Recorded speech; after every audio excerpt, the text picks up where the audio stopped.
ডাকতে বলবে আল্লাহ গো ও আমার আল্লাহ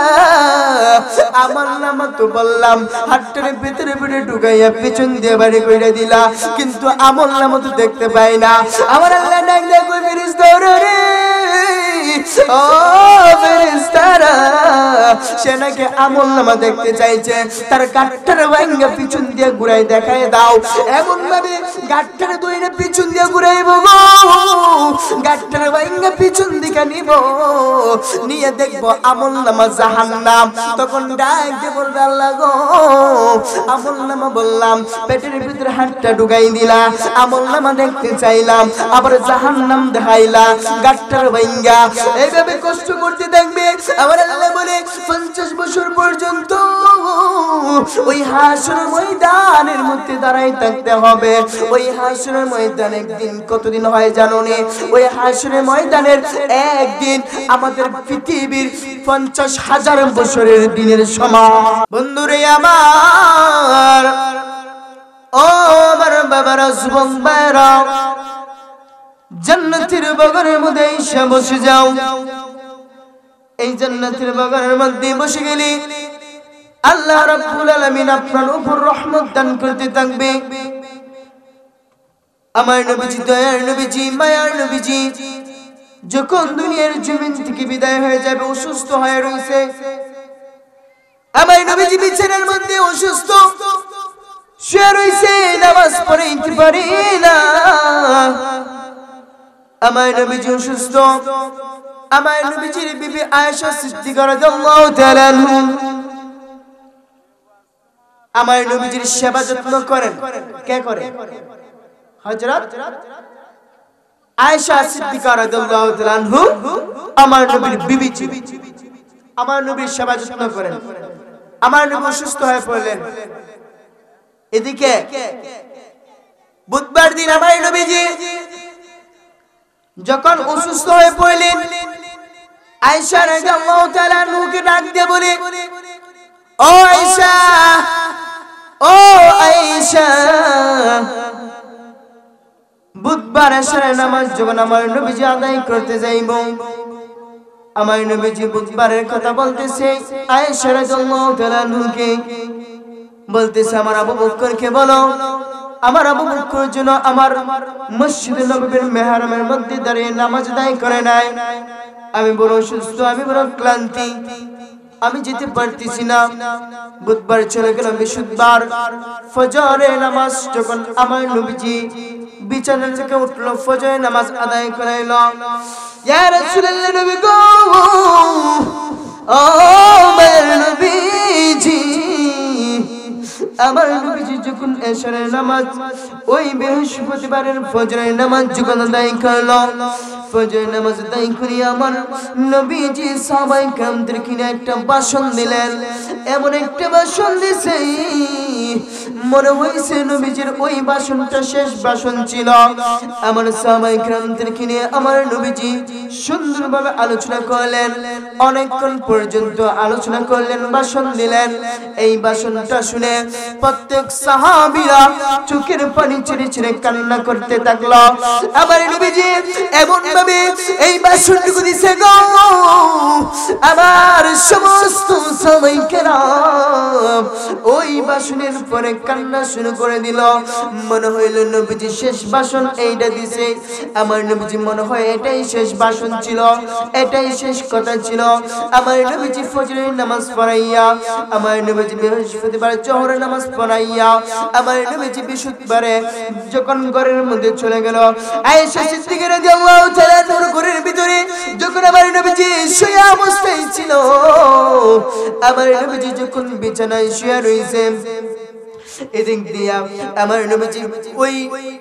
মসজিদে নববীর মধ্যে যাইতে পারতেছে না আমার নবী বেশি অসুস্থ নবীজি উঠতে পারতেছে না বিছানা থেকে এদিক দিয়ে আয়েশা সিদ্দিকা রাদিয়াল্লাহু তাআলা আনহাকে ডাক দিয়ে বলে আয়েশা আমার আবু বকর কোথায় আমার আবু বকরকে বলো নামাজ আদায় করার জন্য আয়েশা সিদ্দিকা ডাক দিয়ে ইয়া রাসূলুল্লাহ নবী গো ও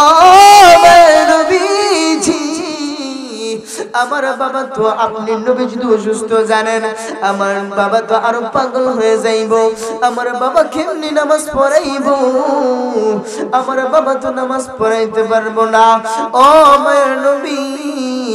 আপনি বরং ওমর রাদিয়াল্লাহু তাআলা আনহুকে নামাজের দায়িত্ব দিয়া দেন আমার নবীজি ডাকতে কই আয়েশা ও আয়েশা আমি বলছি আমার সাহাবী আবু বকরই নামাজ আদায় করাবে আমার নবীজি যেই মাত্র আবু বকর রাদিয়াল্লাহু তাআলা নামাজ আদায় করাইলো ইন দি মিন টাইমে আমার নবীজি কোন বেশি অসুস্থ হয়ে পড়ে বিছানার মধ্যে এদিক দিয়া আমার নবীজি বিছানা থেকে উঠতে চায় ওই আমার নবীজির স্ত্রী আয়েশা সিদ্দিকা রাদিয়াল্লাহু তাআলা ডাক দেখো নবী গো ও মায়ের নবীজি আপনি কেন বিছানা থেকে দাঁড়াইতেছেন আপনি তো অসুস্থ আপনি যদি দাঁড়ান আপনি তো আরো অসুস্থ হয়ে যাইব আমার নবীজি ডাক দেখো আয়েশা ও আয়েশা আমার জানালাটা তুমি খুলে দাও না জানালার পর্দাটা সরায় দাও আমার নবীজির হুজরা মুবারক তাইকা মসজিদে নববী জানালা দিয়ে দেখা যাইতো আয়েশাকে ডাক দেখো আয়েশা ও আয়েশা জানালার পর্দাটা সরায় দাও না আমি দেখতে চাই আমার নবী কেমন আছে আমার মসজিদে নববী কেমন হইয়া রইছে এদিক দিয়া আয়েশা দরজাটা খুলিয়া জানালাটা খুলিয়া পর্দাটা সরাই দিল আমার নবীজি বিছানা থেকে আস্তে আস্তে করে জানালার পাশে গেলেন জানালার পাশে যাইয়া আমার নবীজি দুইটা চোখের পানি মোবারক ছিঁড়িয়ে ছিঁড়িয়ে কান্না করতেছে আয়েশা দেখতে কই ইয়া রাসূলুল্লাহ নবী গো ও মায়ের নবীজি আপনি কেন কান্দেন আপনি যে কাঁদতেছেন আপনি তো এমনিতে অসুস্থ আর অসুস্থ হয়ে পড়বেন ও নবী আপনি কেন কাঁদেন গো নবী আয়েশা সিদ্দিকাকে আমার নবীজি ডাক দেয় ও আয়েশা এইটা দুঃখের কান্না নয় এইটা হচ্ছে সুখের কান্না এইটা দুঃখের কান্না নয় সুখের কান্না কান্না দুই রকমের হয় যখন সন্তান দুনিয়া থেকে বাংলাদেশ থেকে যখন বাইরে যায় দেখবেন মা বাবা উভয় সন্তানের জন্য কান্না করে এটা হচ্ছে আঘাতের কান্না এটা কিসের কান্না আঘাত কষ্ট আবার যখন বিদেশ থেকে সন্তান ফিরে আসে সন্তানের মুখের পায়ে তাকিয়ে মা বাবা আবার কেঁদে দেয় এটা হচ্ছে সুখের কান্না সুবহানাল্লাহ এটা একেবারে সুখের কান্না কান্না দুই রকমের হয় আয়েশা সিদ্দিকা রাদিয়াল্লাহু তাআলা আনহা নবী ও মায়ের নবীজি আপনি যে চোখের পানি ছেড়ে কান্না করছেন আপনি তো এমনিতে অসুস্থ আপনি কান্না করলে তো আরো অসুস্থ হয়ে পড়বেন নবীজি ডাক দেয় আয়েশা এইটা দুঃখের কান্না নয় এটা হচ্ছে সুখের কান্না আমার নবীজি ডাক দেয় আয়েশা ও আয়েশা আমি কেন কান্দি জানো নে গো আয়েশা তুমি তাকাই দেখো না আমার জানালাই থেকে আমার মসজিদের নববীর মধ্যে দেখে যাচ্ছে আমার আবু বকর সিদ্দিক কত সুন্দর করে আমার মসজিদের নববীর মধ্যে মেহরামে দাঁড়ায় রয়েছে কত সুন্দর করে জামাত আদায় করতেছে ও আয়েশা রাদিয়াল্লাহু তাআলা আয়েশা কে আমার নবীজি ডাকে আয়েশা আমার আবু বকর যেন এইভাবে কিয়ামত পর্যন্ত আমার জামাতকে যেন ধইরা রাখে আয়েশা সিদ্দিকাকে বললেন আমার আবু বকর সিদ্দিক যেন কিয়ামত পর্যন্ত আমি নবীতে চলে যাব আমি থাকবো না জামাত যেন আমার আবু বকর সিদ্দিক ধরে রাখে এই নামাজের জামাত এতটুকু গুরুত্বপূর্ণ আল্লাহ দিয়েছে কিন্তু আমরা এই জামাতের প্রতি গুরুত্ব নেই না আল্লাহ রাসূল বলেছে জামাতকে যে 70 রাকাত নামাজ আদায় করবে নিয়মিত আল্লাহ বলে তার জন্য জান্নাতের সার্টিফিকেট আল্লাহ ঘোষণা করেছে বন্ধুরে আমার ও আমার বাবাজিরা ও আমার যুবক ভাইরা ফরদানি শুনে মা বোনেরা আমার নবীজি যখন অসুস্থ হয়ে পড়ে আমার নবীজি বিছানার মধ্যে অসুস্থ হয়ে পড়ে রয়েছে এদিন দিয়ে আয়েশা রাদিয়াল্লাহু তাআলা আনহার ঘরের মধ্যে হযরত মা ফাতেমা রাদিয়াল্লাহু তাআলা আনহা হাজির হইলেন আমার নবীকে দেখার জন্য আসছেন। আমার নবীজি কেমন জানি আছেন। ফাতেমা রাদিয়াল্লাহু তাআলা যেই মাত্র আমার নবীর হুজরা মুবারকের মধ্যে ঢুকছে, যেই মাত্র ফাতেমা রাদিয়াল্লাহু তাআলা ঘরের মধ্যে ঢুকলো, এমনি সময় আমার নবীজি ডাক কই, ফাতেমা, ও ফাতেমা, দেখো না দরজার মধ্যে কে জানে ঠুকনা দিছে। ফাতেমা দরজার মধ্যে যাইয়া দেখে গো, যেই মাত্র দরজাটা খুললো, দরজাটা খোলার সঙ্গে সঙ্গে একটা চিৎকার মারছে, বাবা গো কইয়া, এমন একটা ডাক মারছে, বাবা গো, আমার বাবা, ও আমার মায়ের নবীজি, দয়ার নবীজি, আপনি নবীর কাছে আমি ফাতিমা কত মানুষ আসতে দেখলাম, কত রকমের কত মানুষ দেখলাম, কিন্তু এমন মানুষ তো কখনো আসতে দেখি নাই যার পাউটা জমিনে মাথাটা আসমানে। এখন বলেন, পাউটা জমিনে মাথা আসমানে, এই লোকটা কে হতে পারে? আমার নবীজি ডাক দেয়া আয়েশা, নবীজি ডাক দেয়া কয়, আয়েশা ফাতেমা রাদিয়াল্লাহু তাআলা আনহা ডাক দেয়া কয় যে নবী, এই লোকটা কে? আমার নবী ডাক দেয়া কয়, ফাতেমা, এটা হচ্ছে আজরাইল, তুমি মেহমানকে ঘরে ঢুকতে দাও।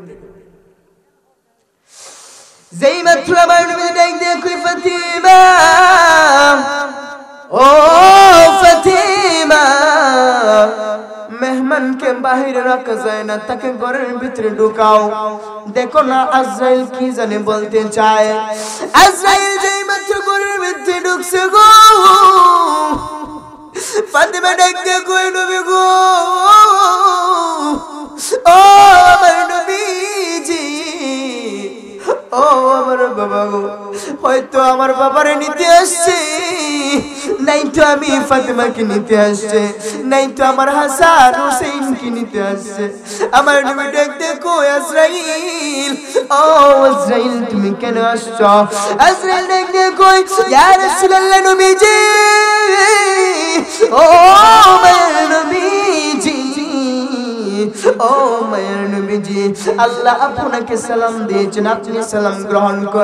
করেন। আমার নবীজি আল্লাহ সালাম গ্রহণ করলেন। যে আজরাইল ডাক দেয়া কই, ইয়া রাসূলুল্লাহ, নবী গো, ও মায়ের নবীজি,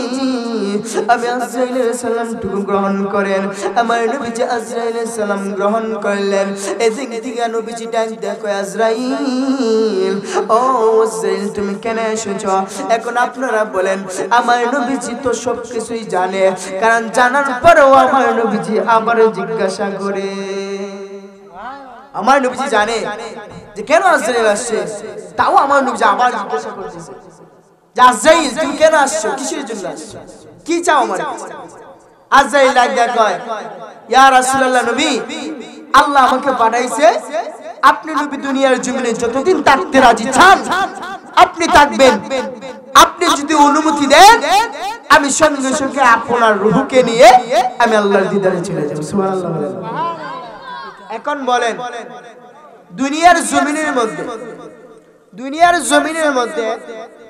আজরাইল একমাত্র নবীর কাছে আয়েশা অনুমতি নিয়েছে। এই পৃথিবীর জমিনে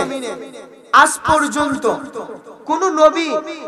কারোর কাছে আজরাইল যখন আসে কোনো অনুমতি নেয়? অনুমতি নেবে না। আমরা সাধারণ মানুষের কাছে কি অনুমতি নিয়ে আসবে? এক দাবা দেবে,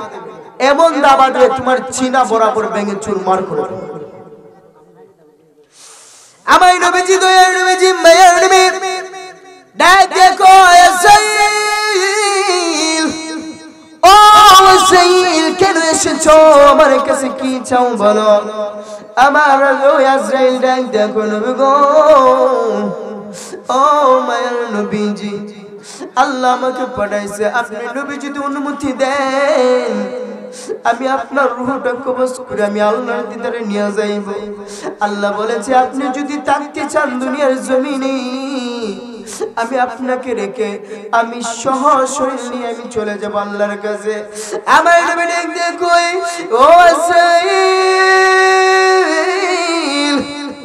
ও আজরাইল, আমি চলে যাব বাধা নাই তবে তোমাকে একটা কথা বলি শোনো আমার যত উম্মত দুনিয়ার জমিনে আসবে যাবে গো সমস্ত উম্মতের যন্ত্রণা মৃত্যুর যন্ত্রণা তুমি আমি নবীর কাছে তুমি আজরাইল দিয়া দিও আমার গুনাহগার উম্মতকে তুমি এত কষ্ট দিও না আমার নবী চলে যাবে তাও উম্মতের কথা চিন্তা করে বলে সমস্ত উম্মত যত আসবে যাবে আমাকে কষ্ট দিও কিন্তু আমার উম্মতদেরকে এত কষ্ট দিও আজরাইল আলাইহিস সালাম পাশে বসে রইছে ফাতেমা রাদিয়াল্লাহু তাআলা আনহু চোখের পানি ছেড়ে কান্না করতেছে আমার নবীজি ডেকে কই আজরাইল ও আজরাইল আমার রূহ কবজ করবা ভালো কথা কিন্তু আমি দুইটা জিনিস দেখতে চাই তোমার কাছ থেকে এক নাম্বার হচ্ছে তুমি আমার গুনাহগার উম্মতের রূহ কিভাবে কবজ করো আমি নবীকে একটু ওইভাবে দিয়া কবজ করবা আজরাইল আলাইহিস সালাম কই ইয়া রাসূলুল্লাহ নবী গো ও আমার নবীজি ও আমার মায়ের নবীজি আপনার গুনাহগার উম্মত রূহ কেমনে কবজ করি জানো না গো নবীজি আপনার গুনাহগার উম্মত যখন মরণের সময় চলে আসে আমাকে আল্লাহ দুইটা রূপ দান করেছে একটা হচ্ছে গুনাহগারের জন্য ভয়ঙ্কর রূপ আর একটা হচ্ছে নেককারের জন্য সুন্দর রমণী রূপ আমি যখন গুনাহগার উম্মত দুনিয়ার জমিনের মধ্যে মরণের চিরে চলে আসে আমি আজরাইল ওই সময় যাওয়ার আগ মুহূর্তে ওই গুনাহগার উম্মতের আপনার গুনাহগার উম্মতের আমি আজরাইল যাওয়ার আগে একটা সাকরাতের মউতের যন্ত্রণা শুরু হয় সাকরাতের মউতের যন্ত্রণা শুরু হওয়ার সঙ্গে সঙ্গে আল্লাহ রাসূল বলেছেন হাদিস শরীফের মধ্যে ওই সাকরাতের মউতের যন্ত্রণা দুনিয়ার জমিনের কেউ যদি জানতো সঙ্গে সঙ্গে বুম ফাইটা মারা যাইতো আজরাইল আলাইহিস সালাম দেখতে কই ইয়া রাসূলুল্লাহ নবী গো ও আমার নবীজি আমি এমন ভাবে একটা বামাইনা তার রূহটারে কবজ করি ইয়া রাসূলুল্লাহ নবী গো ও আমার নবীজি আমি এমন ভাবে তার তাবামাইরা রূহটা কবজ করি তার শরীরের মধ্যে ৩৫০০ রগ আছে সমস্ত রগগুলি টাস টাস করে ছিঁড়ে যায় গো নবী আমি এমন ভাবে আজরাইল আলাইহিস সালাম তার রূহটা কবজ করি তার দেহ থেকে যখন আমি আজরাইল তার রূহটা বের করে নেব তখন আমার আল্লাহ বলতেছে ৭ সমুদ্রের নদীর পানি যদি তার মুখে ঢেলে দেওয়া হতো তার চুগুনো তার তৃষ্ণা যাইতো না এমন যন্ত্রণা দিয়া আমি আজরাইল তার রূহটা কবজ করি গো নবী আমি এত কষ্ট দিয়া তার রূহটা কবজ করি তার এমন কষ্ট হয় গো নবী কেমনে আপনার কাছে বর্ণনা করব আমার নবী কয় ও আজরাইল আমার নেককার বান্দার রূহ কেমনে তুমি কবজ করো আমি শুনতে চাই আমার নবী যে মায়ের নবী যখন আজরাইল আলাইহিস সালামকে বলে আজরাইল আলাইহিস সালাম কই ইয়া রাসূলুল্লাহ নবী গো ও আমার নবীজি আপনার নেককার উম্মত রূহ কেমনে কবজ করে জানো নি তার রূহ যখন সময় চলে আসে তার মৃত্যুর সময় যখন গনিয়ে চলে আসে আমার আল্লাহ আমাকে হুকুম দেয় ওই বান্দার রূহ কবজ করার জন্য আল্লাহ বলে একজন ফেরেশতা জান্নাত থেকে পাঠাইব ওই 3 টুকরা সাদা কাফন দিয়া মিশকে আম্বর গ্রান দিয়া মিশকে আম্বরটা নিয়ে যখন ওই ফেরেশতা চলে আসবে আজরাইলের কাজটা হচ্ছে রূহ বের করে দেওয়া আর ফেরেশতার কাজ হচ্ছে রূহটাকে বান্টিন করে ইল্লিনের মধ্যে লইয়া যাওয়া আমার নবী ডাকতে কই আজরাইল তুমি আমার নেককার উম্মতের রূহ কিভাবে কবজ করো আমি নবী শুনতে চাই আজরাইল ডাকতে কই ইয়া রাসূলুল্লাহ নবী গো ও আমার নবীজি আপনার উম্মত যখন নেককার উম্মত যখন মারা যায় তার মারা যাওয়ার সময় আমি তার মাথার কাছে যাইয়া আমার হাতটারে চিরুনি বানাইয়া মাথাটা আশ্রয় দেই আশ্রয় দিয়া তাকে একটা ঘুমন্তের মধ্যে ফালাই দেই আমার নবী ডাকতে কই আজরাইল ডাকতে কই ইয়া রাসূলুল্লাহ নবীজি ও আমার নবীজি আমি যখন তার মাথাটা আশ্রয়তে থাকি, কিছুক্ষণ পর আমি তাকে জিজ্ঞাসা করতে থাকি তোমার রূহ নেওয়ার সময় হয়ে গেছে। তখন আমি বলতে থাকি ও গো নেককার বান্দা, ও আমার গো আমার আল্লাহর প্রিয় বান্দা, আমি তোমার রূহটা তোমার নাক দিয়ে কবজ করতে চাইব, তুমি কি বলো? ওই উম্মত আমার নবীর দরুদ নবীর উম্মত মায়ের নবী নেককার উম্মত তখন নাক দিয়ে দিতে দেয় না, বলবে আমি এই নাক দিয়ে তোমাকে রূহ কবজ করতে দেব না। তখন আমার আল্লাহ বলে ও আজরাইল, ও আমার আজরাইল তুমি নাক দিয়ে নিতে পারবে না। আজরাইল আলাইহিস সালাম তখন মুখ দিয়ে রূহ কবজ করতে চায়, মুমিন দিতে চায় না।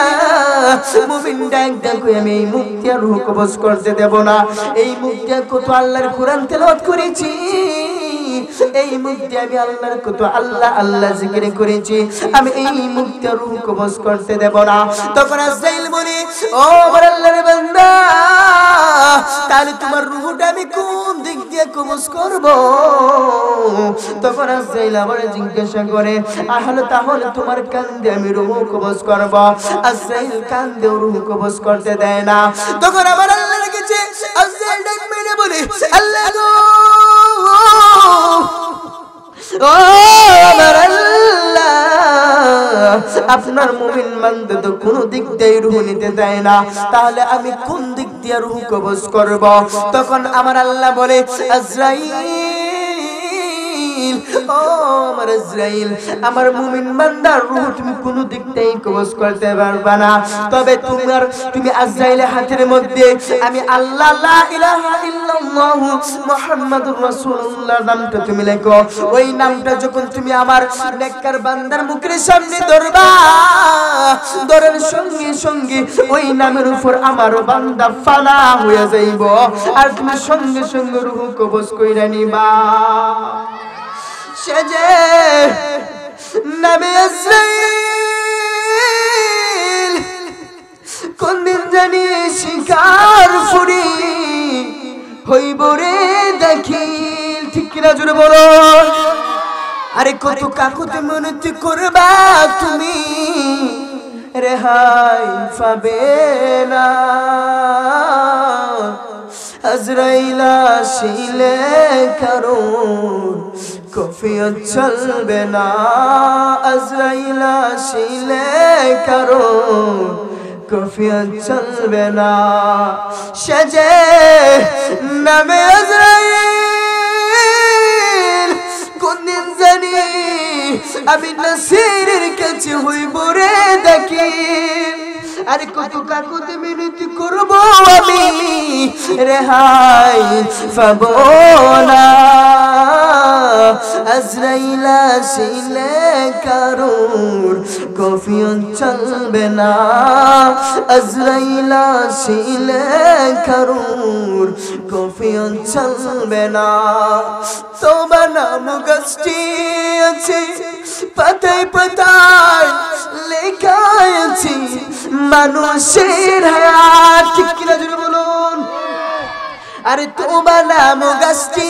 আছে পাতায় পাতায় লেখা আছে মানুষের হায়াত। ওরে সেই পাতা জড়িয়ে পড়লে, ওরে সেই পাতা জড়িয়া পড়লে মৌতের নিশানা। আজরাইল আসিলে কারোর কফিয়ত চলবে না, আজরাইল আসিলে কারোর কফিয়ত চলবে না। হায়রে আজরাইল কো ইয়া রাসূলুল্লাহ নবী গো, ও মায়া নবীজি, বান্দা যখন কবরের মধ্যে চলে যাইব, কবরের মধ্যে লামানোর সময় মানুষ তাকে বলবে লাশটাকে তোমরা তাড়াতাড়ি কবরের মধ্যে নামাও। কবরের মধ্যে তিনজন লোক যখন নেমে যায়, লাশটাকে যখন কবরের মধ্যে নিয়ে লামানো হয়, তিনজন ব্যক্তি কবরের মধ্যে লাইবা যখন লাশটাকে সুন্দর করে দাফন করে তুইব তুই যখন উঠে যাইব উঠে যাওয়ার পর আমার আল্লাহ বলে 40 কদম সরার পর আল্লাহ ওই কবরের মধ্যে প্রথম একটা ফেরেশতা পাঠাইব ওই ফেরেশতার নাম হচ্ছে রুমান নামক এক ফেরেশতা ওই রুমান নামক এক ফেরেশতা আইসা তোমার রূহকে তোমার দেহের ভিতরে ঢুকাই যাইব তোমার দেহের ভিতরে যখন ওই রুমান নামক ফেরেশতা রূহটা ঢুকাইব গো তোমাকে আবার সুন্দর কইরা আগে যেমন জীবিত ছিল সেভাবে জীবিত বানায় যাইব জীবিত বানানোর পর আমার আল্লাহ বলে দুইজন নীল চক্ষুওয়ালা ফেরেশতা কবরের মধ্যে নামবে লাইমা বলবে ও আল্লাহর বান্দা নাইমা ওই দুইজন ফেরেশতা মুনকার নাকির নাইমা বলবে প্রশ্ন করা শুরু করবে গো বদকারকে প্রশ্ন করবে বদকারকে বলবে মার রব্বুকা তোমার রবকে আবার বলবে বাবা দিনুকা তোমার দিনকে প্রথম বলবে মার রব্বুকা তোমার রবকে ওই গুনাহগার বান্দা বলবে আমি জানি না আমার রবকে আরে গুনাহগার বান্দা তো আল্লাহর নিশানাই চিনবে না ঠিক কিনা জোরে বলো যাবে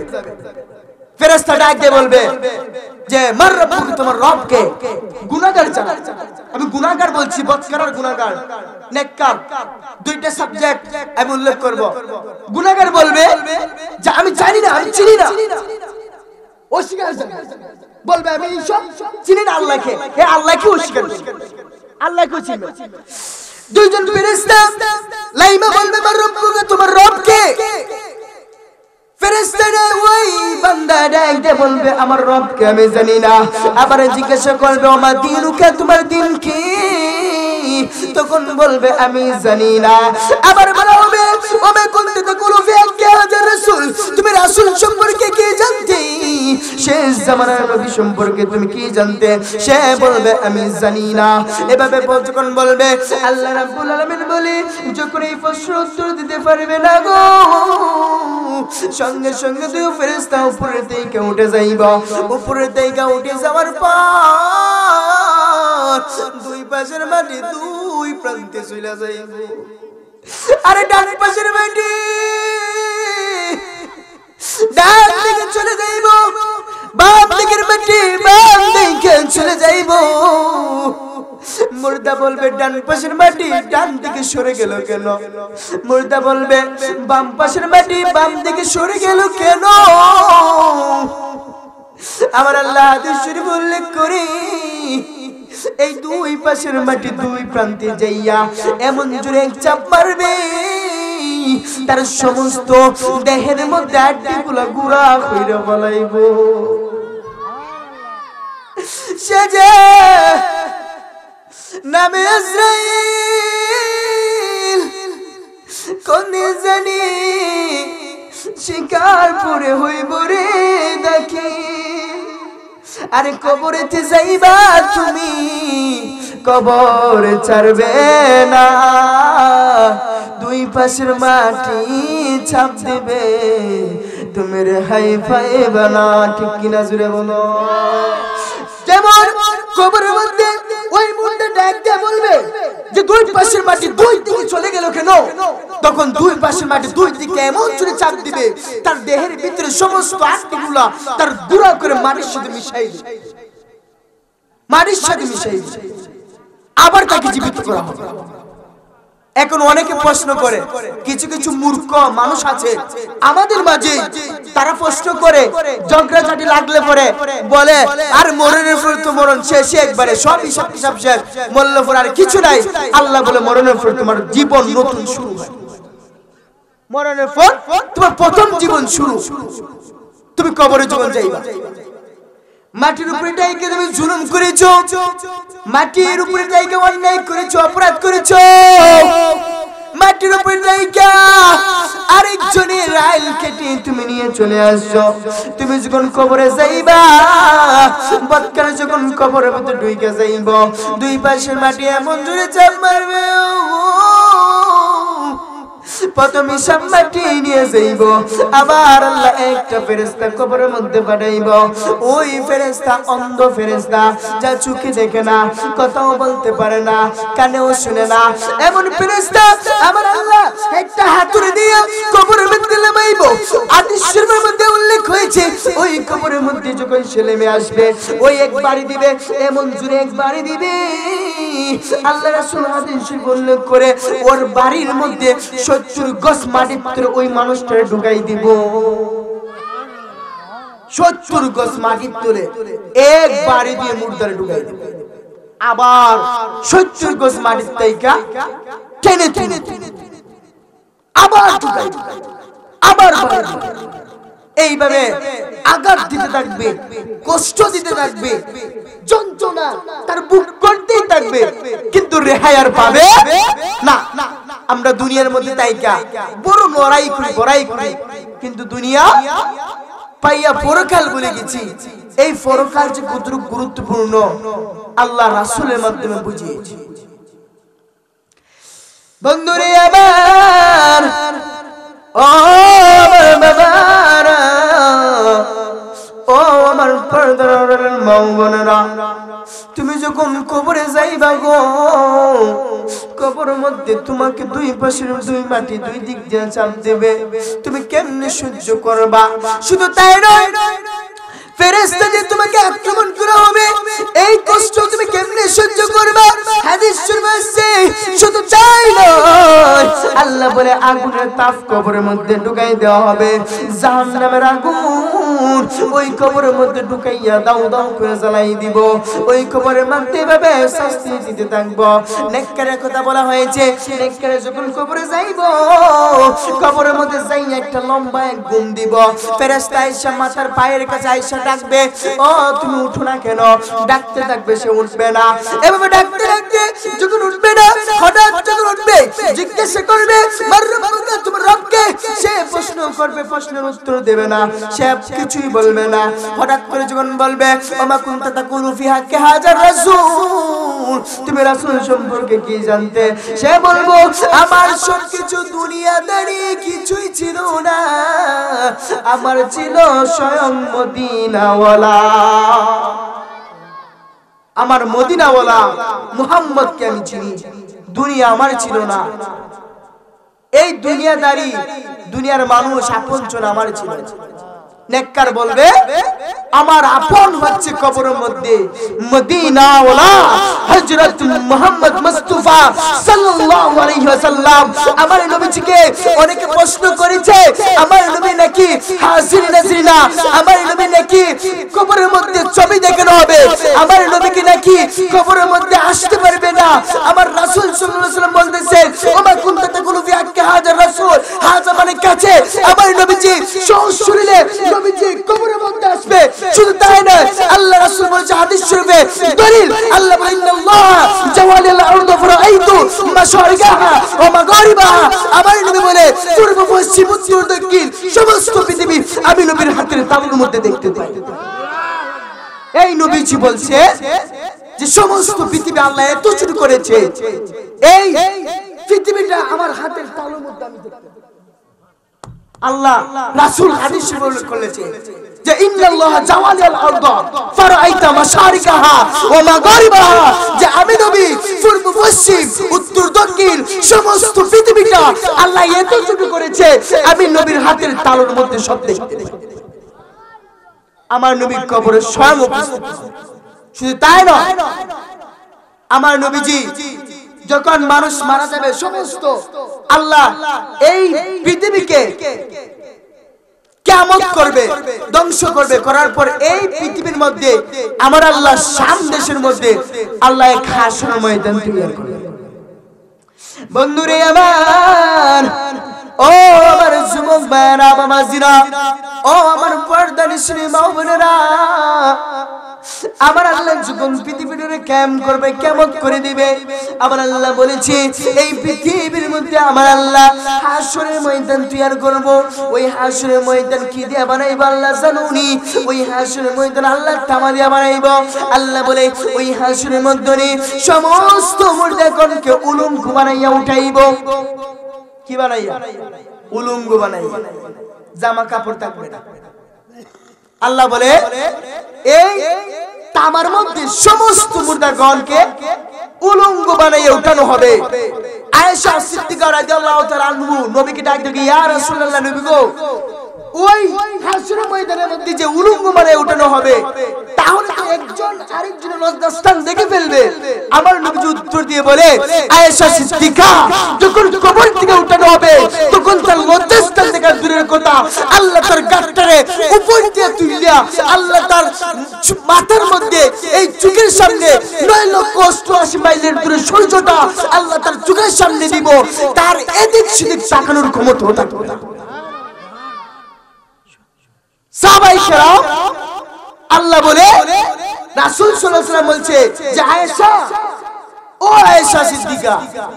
তুমি জানো না আমার আল্লাহ কবর থেকে যখন উঠাইবো মুর্দাগণকে, তাদের গাটটার উপর থেকে দেব, এই তামার মাঝে যখন উঠাইবো আল্লাহ বলে গাটটা উপর দিকে, এই এই গাটটার উপর দিকে দিয়া উঠাইয়া আল্লাহ বলে তার চোখের সামনে 9,88 মাইল দূরে যে সূর্যটা, ওই সূর্যটা তার চোখের সামনে দিয়া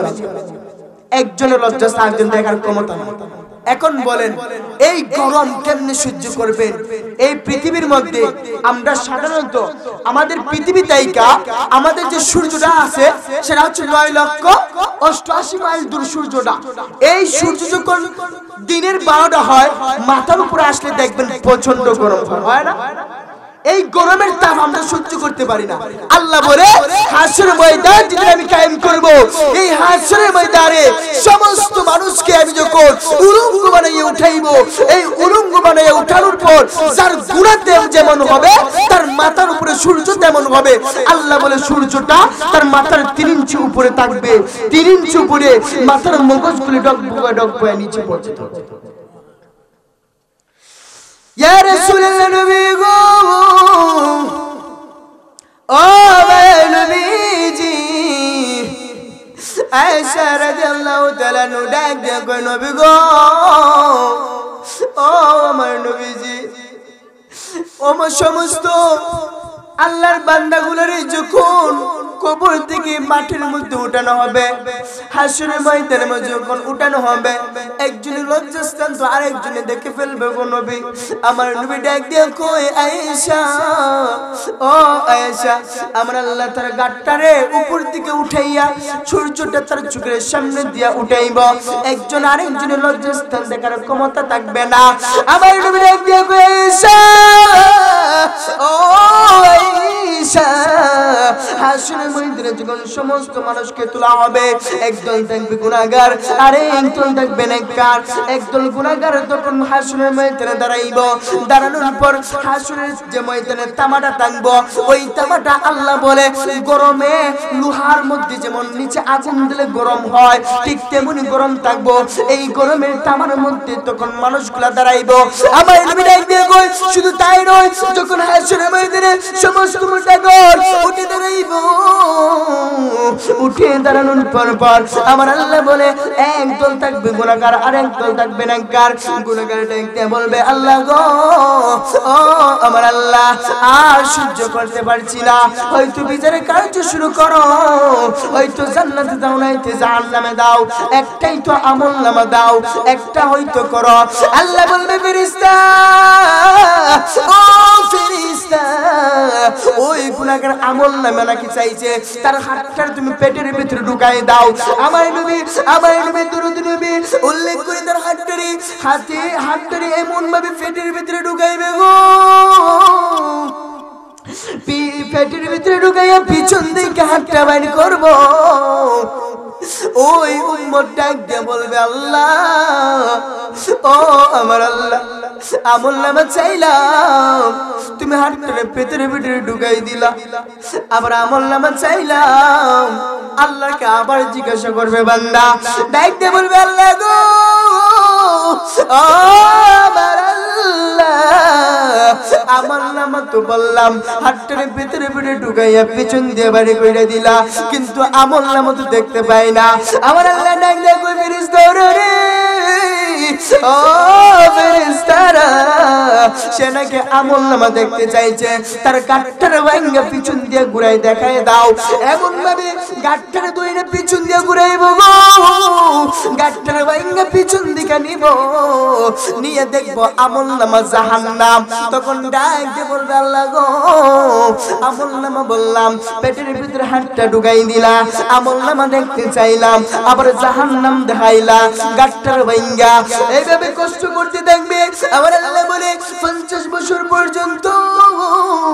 ওই হাসর ময়দানের মধ্যে দাঁড়াই থাকতে হবে। ওই হাসর ময়দান একদিন কতদিন হয় জানো নে? ওই হাসর ময়দানের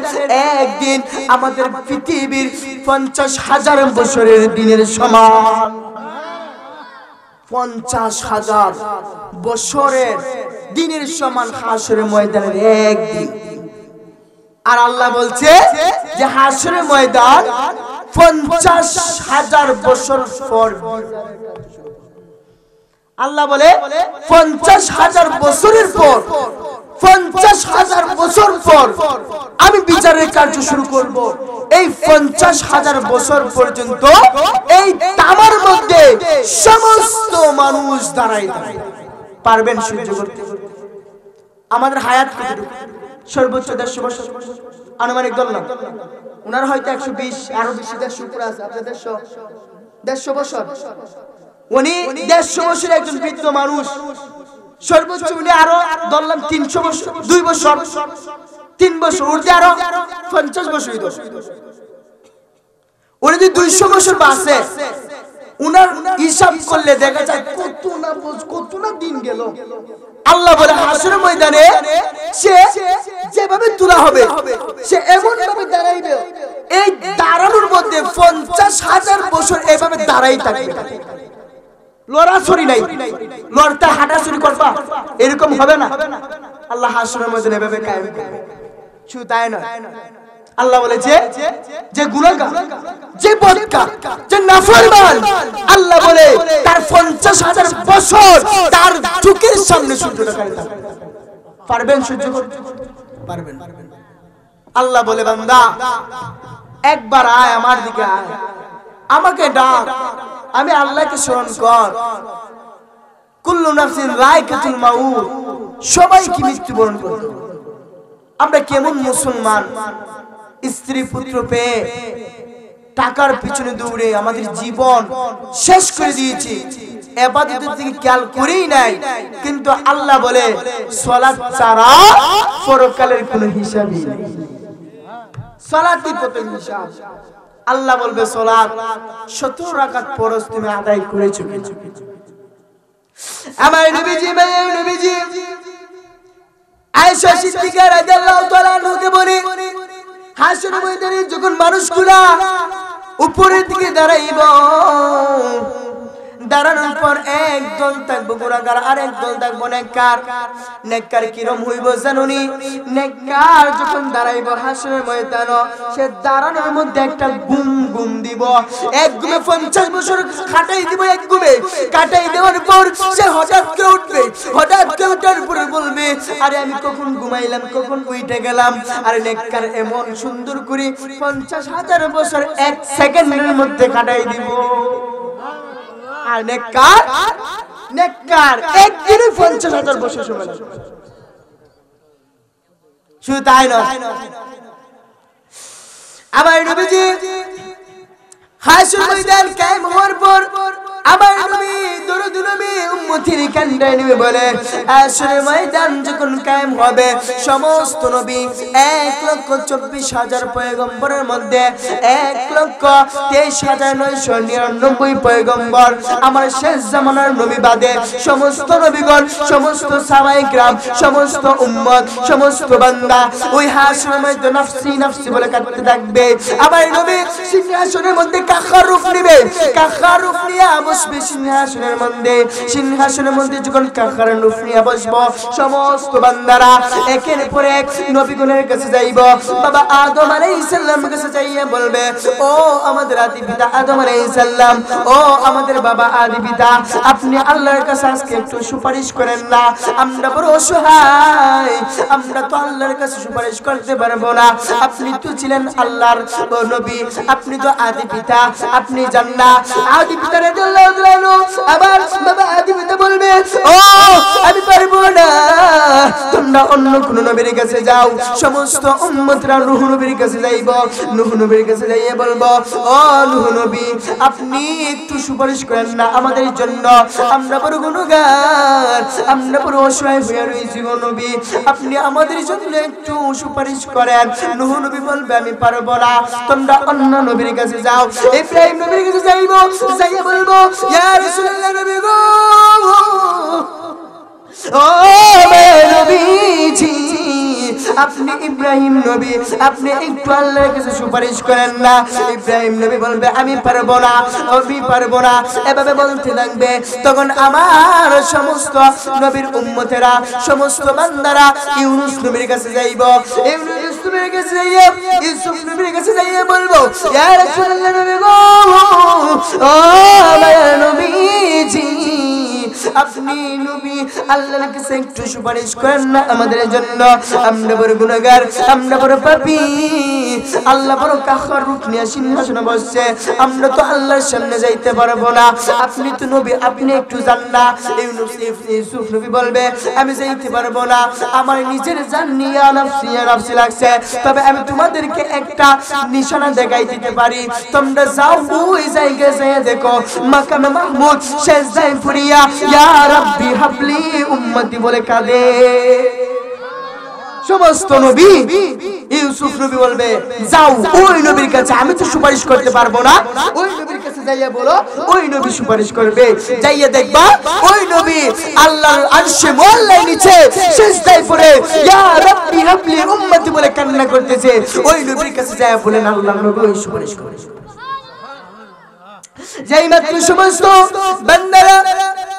আমার নবীর কাছে যাইয়া বলে ইয়া রাসূলুল্লাহ নবী গো ও আমার নবীজি আমরা বড় গুনাহগার গো নবী আল্লাহ বলো কাহার আল্লাহ কাহার রূপ নিয়ে সিংহাসনের মধ্যে বসে আপনি নবী আমাদের জন্য সুপারিশ করেন আমরা বড় অসহায় গো নবীজি আমার নবী যখন সেজদা থেকে মাথা উঠাবে না কারণ আল্লাহ কাহার রূপ নেবে আল্লাহ যতক্ষণ পর্যন্ত রহিম রূপে না আসবে ততক্ষণ পর্যন্ত আমার নবী সেজদা থেকে মাথা উঠাইব না সবাই একটু দরুদ শরীফ পড়ি আল্লাহুম্মা সাল্লি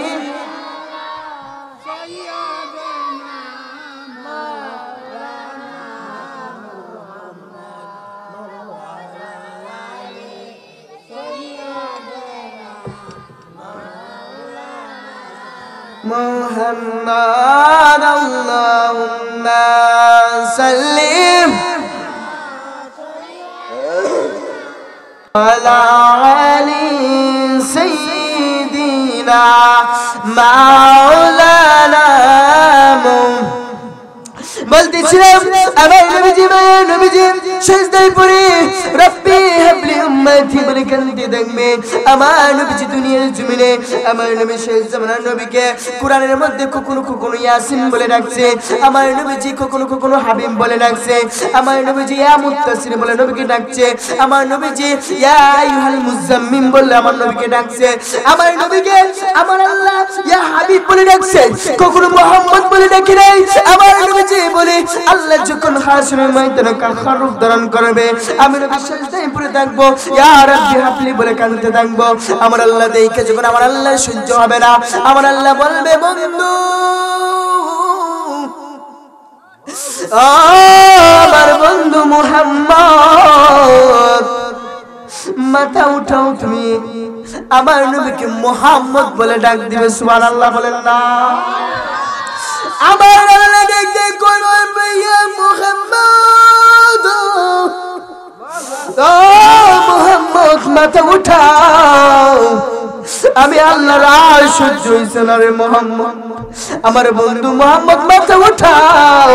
আজকে নবী আপনি যাকে বলবেন জান্নাতে নেওয়ার জন্য, যার জন্য সুপারিশ করবেন, আমি আল্লাহ আজকে তাকে জান্নাতের ভিতরে ঢুকাই দেব। আমার নবী মুহাম্মদ বলে ডাক দিবে আমার আল্লাহ, আমার আল্লাহ নবীকে মুহাম্মদ বলে ডাকবে ওই হাসরের ময়দানে। কিন্তু আমার আল্লাহ দুনিয়ার জমিনে নবীকে মুহাম্মদ বলে ডাকে নাই, নবীকে কোরআনের মধ্যে ডেকেছে মুতাসসির বলে,